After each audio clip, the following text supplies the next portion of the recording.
Tánaiste, the statement by Joe Biden is making headline news today that Israel have an ironclad guarantee of US support.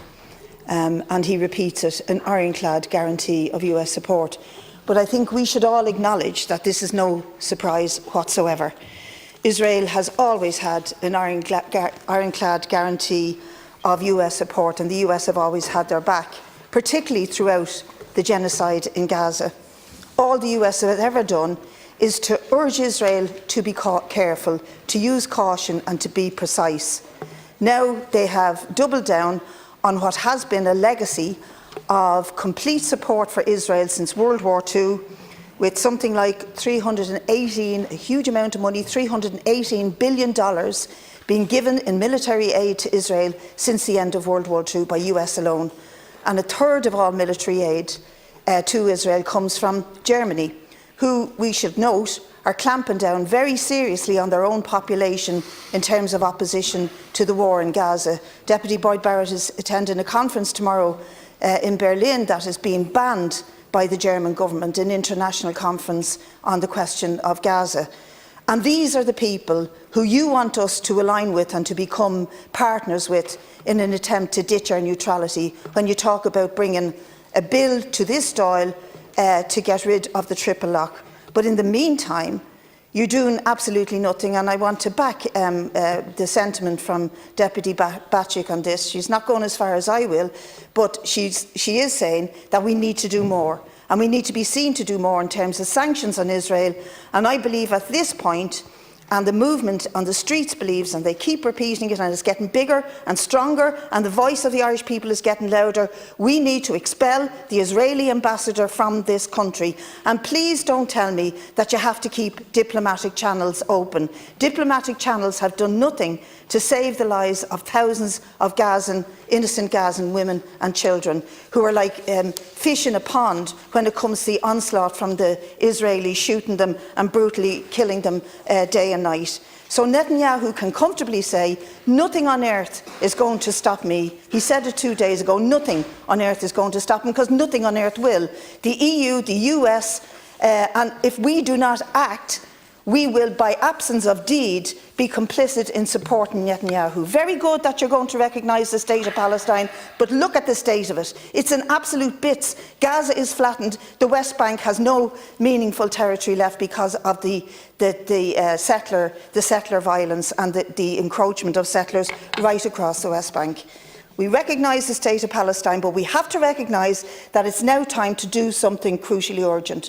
And the one thing we need to do in this country is to end the use of Shannon Airport. US military have been flying in more frequently through Shannon Airport. We do not check the planes. We don't know if the hardware that is killing the women and children in Gaza isn't being brought through there.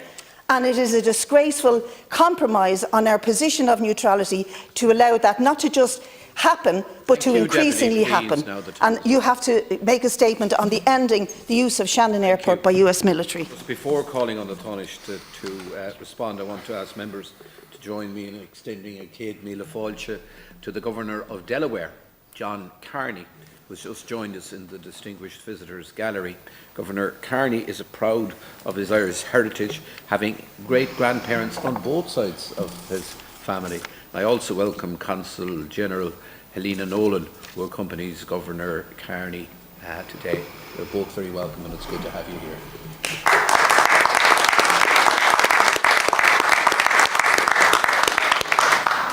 Tánaiste, please. Could I first of all say to the Deputy just a number of points in terms of diplomacy, and you scoffed and you scorned at it.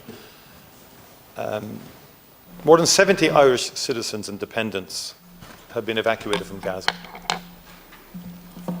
And the importance of diplomatic relationships or channels cannot be overstated in the context of getting those 70 citizens and dependents out. Our ambassador in Israel has done exceptional work, Sonia McGuinness there, and our representative in Ramallah to the Palestinian Authority likewise, and our ambassador in Cairo also. Deputy, your colleagues have pleaded with me to try and get more out, to try and facilitate the evacuation of others. out of Gaza. I have to realistically put it to you that if your view had taken root much earlier, that we would have expelled the ambassador from day one, those 70 would not be out, in my view.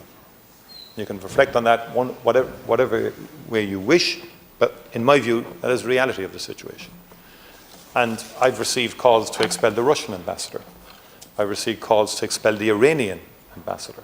So we do need a debate in the House and an understanding of what diplomacy is about. It's not about endorsing any government, any regime. Diplomacy is about maintaining channels of communication, and especially in times of terrible conflict and war. You have to keep the channels open. In terms of the humanitarian situation, it is shocking. All of us in this House agree. It is shocking.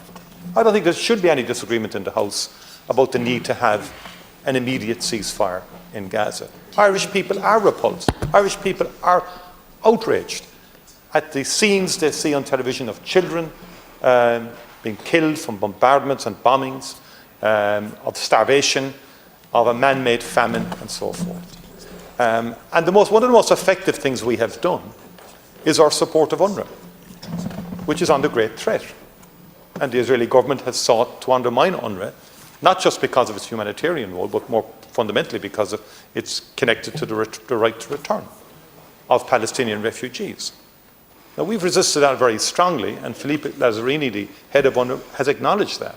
And we said no to people, don't pause the funding, because anybody you talk to privately in the US or anywhere, all acknowledge that without UNRWA, you will not be able to assist effectively and comprehensively the people of Gaza, either now or in the context of a reconstruction of Gaza, which will have to happen after this terrible war ends.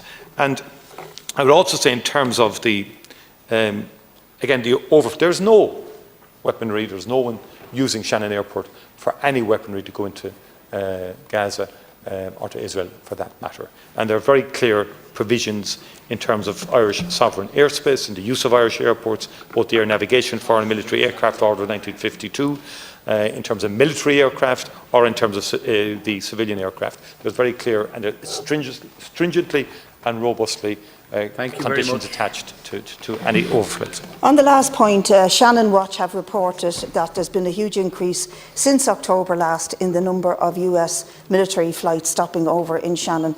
Now that means something, and if you're so confident, and I don't know where you get that level of confidence from, that there's no military use of the aircraft that are stopping at Shannon, because we don't inspect them. We don't get on and inspect and see what cargo they're carrying or who's on it or what their intentions are. And at the very least, if you can't do that, well then God help us and God help Gaza, because you are literally not doing anything to say you'll recognise the Palestinian state and not take sanctions, serious sanctions against Israel, as we did against South Africa when they were the apartheid state and tyranny of the world. We took serious sanctions against South Africa, and that helped to bring that regime down. Now, if you want to end the apartheid nature of the Israeli state and the brutal genocidal nature of the Israeli state, then you have to take action. Words are no use. I completely agree with the rapporteur that you wrote to on that issue. But you do have to address the question of US military coming through Shannon. There is a protest there on Sunday, and there will be more protests as this Middle East conflict escalates, as increasingly Shannon will be used by the US military. Our neutrality is being increasingly compromised. And you have not addressed the question I asked you about the bill to ditch the triple lock, and I need that addressed, please. But I also think you need to address properly the question of Shannon. You don't inspect them planes. Please. Again, I will deal with the triple lock. First of all, just very quickly, 2023, 2024, no applications have been received or exemptions granted to permit the carriage of munitions of war and civil aircraft flying to a point in Israel. First point. Secondly, no airport in Ireland or Irish sovereign airspace is being used to transport weapons to the conflict in the Middle East or any other war, and people should stop trying to muddy the waters in that respect. And that's what's going on, by the way, in terms Grand of if you would inspect the planes, we might believe you. In terms of the triple lock, it is an absurdity for you to suggest that any amendment to the triple lock is about ditching neutrality or aligning with any other member state. It is not. It is principally, by the way... That's what everybody is saying except you. The one country you rarely condemn in here is Russia or Iran. This is ridiculous. We are talking about a genocide happening in Gaza. What is extraordinary, what is interesting and insightful, because I try to be balanced and I try to look at things in a balanced way, the malign influence of Iran in the Middle East barely gets referenced in this House. Iran has meddled and has manipulated and has been a huge issue in respect of the escalation. And you keep slithering away from the crucial question I'm asking you. I'm answering you the question. I'm answering you the question. I don't believe Russia should ever have a veto on whether Irish Defence Forces get engaged in international peacekeeping anymore. That's the bottom line as far as I'm concerned. We're depending on a rogue state on the Security Council that can veto any peacekeeping proposal from the United Nations. And I'm saying, Deputy, I'm unequivocal about it. It's not about ditching neutrality. It's the idea that Russia can veto Irish troops being involved in any peacekeeping initiative. We need to wake up a small bit. What about the behaviour of the US as a state? What about the Ironclad guarantee to Israel? That's okay. I respectfully say to you, Deputy, you shouldn't, I mean, we should be able to debate these things without just making assertions all the time and trying to sort of say we're trying to guarantee is not an assertion. We're not ditching military neutrality. We support military neutrality in Ireland. We're not going to change it in any shape or form. We've said that consistently. And that remains the position. But amending the triple lock does not amount to, in any shape or form, undermining our policy. In many shapes and forms it undermines our policy. Let's be honest about it. Deputy, please. It doesn't. Please. Genuinely doesn't.